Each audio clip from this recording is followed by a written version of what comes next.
What's the deal, ladies and gentlemen? You already know who it is. It's your boy, Cali Cash, the one that you love to love. Today's episode, we got a crazy one, man. First thing is first. We got a few topics that we need to talk about, definitely. But we're going to talk about, you know what I'm saying, one of the most popular things out right now, I guess, because I got a couple of things I need to say about it. D'Angelo Ball, LaMelo Ball, they both signed contracts to play for a team in Lithuania, somewhere overseas. I'm hearing a lot of backlash coming from this move. And at the end of the day, it really don't really matter, what the Ball family does. The media are going to, paint some type of narrative and change the narrative of what's really going on. Now, what I'm trying to basically get at is this. Everybody got the question on, is this a good move? Is this a good move? How come no one is weighing out the options? Like, you know what I'm saying? Like, well, if it's a bad move, what will it bring? If it's a good move, what will it bring? Everybody just, bashing. And, I watch Shannon Sharpe, I watch the Undisputed Show, and I always sit back and I'm listening. Skip Bayless is at the point now to where he's like, I'm not saying anything good about the Ball family, until he has something good to say. Obviously, that's because Shannon, he's been going so hard at this boy, at Skip Bayless, over these situations and things like that. And so, me personally, I feel like, hey, I never even heard of Lithuania. So, if it wasn't for the Ball family doing the things that they're doing at the moment, I would have probably never heard about it, And it brings attention to, what's really going on outside of the fucking United States. Excuse my language, but yes, that's the only way I could put it. I personally, I don't mind it. You know what I'm saying? This is what they was looking for. They was looking for somewhere to, go play basketball. And if it's in Lithuania, overseas, wherever that may be, like, Like, salute to these guys, you know what I'm saying? Like, salute to the fact that they're innovating the game. Salute to the Ball family that they're doing things totally unorthodox. They're not doing what the average everyday American does. They're not doing what Skip Bayless does. They're not doing what Stephen A. Smith does. They're not doing what Shannon Sharpe does. They're not doing what any of the other people in the world are doing. The way that they go about the situation. They go about it the unorthodox way. They go about it how you have to go about it when you're an independent company, okay, unknown. Okay, if you ask me, everything has been done the right way. LiAngelo getting caught stealing, that wasn't a part of the plan. But who knows? Who knows? I'm not saying it is, but what if he stole something on purpose and got caught? Just so, you know what I'm saying? Well, now you have the story. Now we've introduced you to LiAngelo. Because he was the son no one really paid attention to. He was the son no one really cared about to talk about. You know what I'm saying? And so now, with that being said, when you see it, you're like, okay, now we know who LiAngelo is. Rather it is that you're a shoplifter. Come on, you didn't rob a bank. You know what I mean? People will get over that. Eventually, people will get over that. Stealing glasses from China. If he becomes great, if he becomes the basketball player that his father tells us and, persistently informs us that he is or that he can be, skies are the limits for these guys, man, honestly. And it's just something definitely that, I feel like we all should take a look at, and look, this is another thing. It don't matter what the Ball family does. They never get the credit.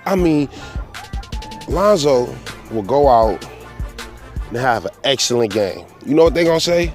Well, you heard Shannon Sharpe say it himself the first time. Well, ain't this what he's supposed to do? I'm not very You know what I'm saying? But when he ain't doing good, you got a whole fucking TV, you got a whole 30 minutes to talk about this man and how he was just garbage and he's a bust and he's this and he's that. And then when he have a good game, you don't say nothing. That's like the game when they played the Nuggets. Then the first time they played the Nuggets. Zoe went out there and had a hell of a game. Zoe had a hell of a game that night. You know what I'm saying? Did nobody get on ESPN and start talking about that?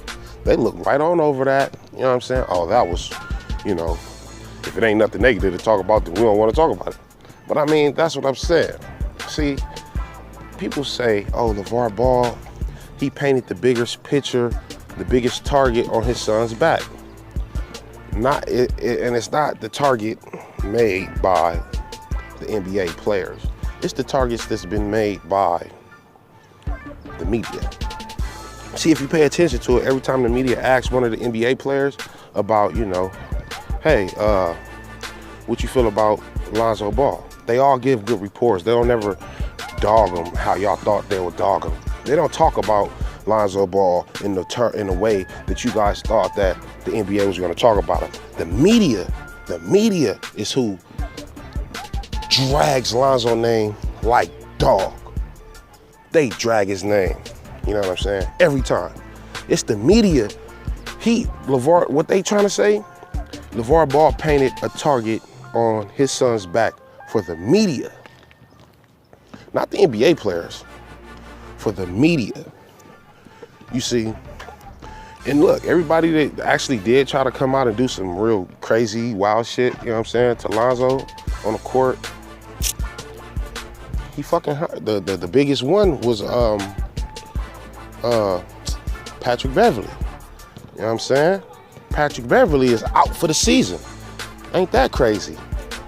But he was the main one. Welcome to the NBA. Oh, yeah. You see that, huh, LeVar? Yeah, LeVar.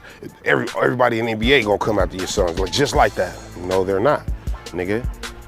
And no, they're not. Don't think that for 1 second, because they're not. That's not their goal. For some reason, that was Patrick Beverly. I mean, look, and that was the first, that was the first game of the year. So I don't knock Patrick Beverly for doing that. You know, that's just like if you get to the NFL, you get your ass hit hard. You know, we ain't gonna hit you hard like that every time, nigga. We gonna hit you hard just one time, just so you know, nigga. You know what I'm saying? Welcome to the NFL. Okay, for sure. You know, but I just think, you know, the media, they really do too much, man. You know what I'm saying? Like, and look, man, Max Kellerman, I fuck with him. I fuck with him heavy. You know what I'm saying? He, not even being biased, like he sees it from like right now. Like, man, look, we can't tell that man how to raise his kids. You know what I'm saying? A lot of the times I feel like people are mad that it's not them in that position being able to do the things that he did, or didn't nobody think of that the way that LeVar is doing it first. You know what I'm saying? Like, Zoe has his own shoe. He has his own shoe. Fuck what you talking, and he's not signing any company. See, this is what we really need to get down to. This is what it boils down to. LeVar Ball knows the system.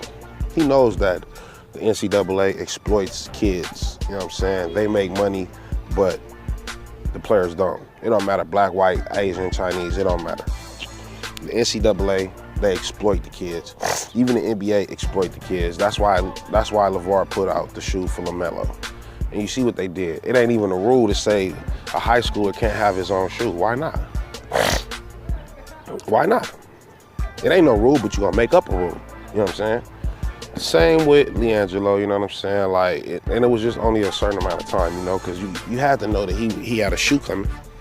He the only brother that don't got a shoe? Nah, that don't sound right, you know? And so I seen this coming. I knew something had to happen in order for LiAngelo to get his shoe. I didn't know what it was, but I knew something had to happen. So, you know, the media, man, they paint the picture, they paint the target on Zoe's back, and they paint the target on everybody's back. But, you know, through it all, definitely, man, LeVar Ball is a genius, you know what I'm saying? He definitely exploited the industry. as a whole. Not just the NBA. He exploited the high school. He exploited the NCAA, especially the NCAA and the NBA. You know what the NBA makes off of Lonzo Ball right now? They get jersey sales. That's about it. Jersey sales. No shoe sales, no none of that. Just jersey sales and ticket sales. I'm your boy DJ Kelly Smooth, man. Appreciate y'all for tuning in. I'm gone.